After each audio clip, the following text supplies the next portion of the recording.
Now we will have a video message from Ms. Amina Mohammed, the Secretary General's Special Advisor on Post-2015 Development Planning. Ladies and gentlemen, it gives me great pleasure to be able to speak to you through this medium. I'd like to acknowledge the presence of our esteemed leadership of the United Nations and also to appreciate DPI and its partners, especially the over 2,000 CSOs that have made this event happen and see its conclusion today with a robust outcome. I really am hugely disappointed not to be with you. I have, however, spent the last week in Africa, in my country, listening to what the yearnings are of its people in the post-2015 development agenda, and more especially at the regional discussion and dialogue on accountability in Addis of what the African region expects of that. And so this comes really at an opportune moment. Over the last few months, we have been engaged with numerous processes within the United Nations, to which there has been an unprecedented opening up to key stakeholders, especially civil society, in trying to shape the post-2015 development agenda. This included the work of the Open Working Group, which we now have 17 goals and 169 targets. Incredible work done. All the key elements are there to make for an ambitious agenda that will respond to the complexities and the challenges that we have in the world today.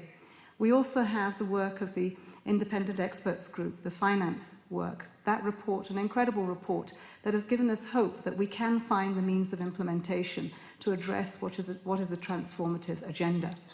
We also have some of the outcomes from the technologies work, and that's a critical part of the means of implementation. In the coming months, we will be expected to put together a report from the Secretary General that will pull this all into one document, a synthesis report. And that, we hope, will inform the beginnings of an intergovernmental negotiation. The discussions that you've had over the last few days will also inform a great part of keeping the ambition for what we want to do to transition from the MDGs to a sustainable development agenda. We haven't finished the MDGs with just under 500 days to go. There's still much to do and much that we can accelerate to finish off in education, in health, and in reducing poverty. But there is an ambitious agenda that we have to transform our societies.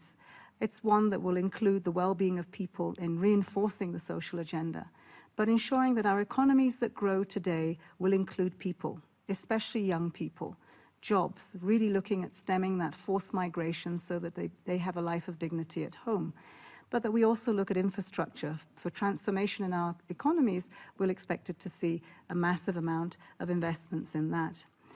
We expect that we will look at the environment. Climate change is very real, and we feel that and see that on the continent, in Africa and around the world. We must have more resilient societies to cope with that. And so the investments in this integrated whole are going to be important. We see those in the 17 goals that have been presented to us by member states. Our job is to try to keep the momentum. The discussions that you've had have provided much impetus to keep that momentum and ambition. And my call would be that we continue to make that happen as we go forward over the next year. That we make sure that when we call for an end to poverty by 2030, that it does mean everyone and that everyone is more clearly defined, and that those goals and targets we put in place are backed up by the kind of financing and means of implementation that we need. We can see the broad contours of what's needed. What we need now is commitment from our leaders around the world to make that happen. A global partnership that really means something, that we can make promises and we deliver on them. We don't keep them in a cupboard, we deliver on them. And those are the promises that we need to make to our people. It's important that we see an accountability framework. For the first time, we are being asked, how are we going to have a transformative agenda that really looks at holding everyone to account? And there'll be responsibilities, there'll be obligations, there'll be different forms of leadership that we will expect at country level, at the global level, at regional level. All this has to come together in a framework that doesn't look at punitive measures, but really does look at incentivizing that we all work together as a team to achieve what is absolutely necessary for people and planet.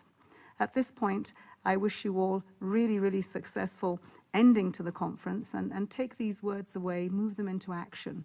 We must keep the ambition of this agenda. We must continue to go through the rest of the intergovernmental process engaged, if not more so, as we have been in the last 18 months. Those doors, I believe, will remain open. The Secretary General's legacy to ensuring that we have an agenda that leaves no one behind and really gives one a life of dignity and hope is secured, is one that we will continue to work with. So I'd like to reinforce our commitment to ensuring that we're at the helm of affairs. We'll ensure that that journey happens, and we'll make the best of it in trying to make sure that we get what we want at the end in 2015. Thank you.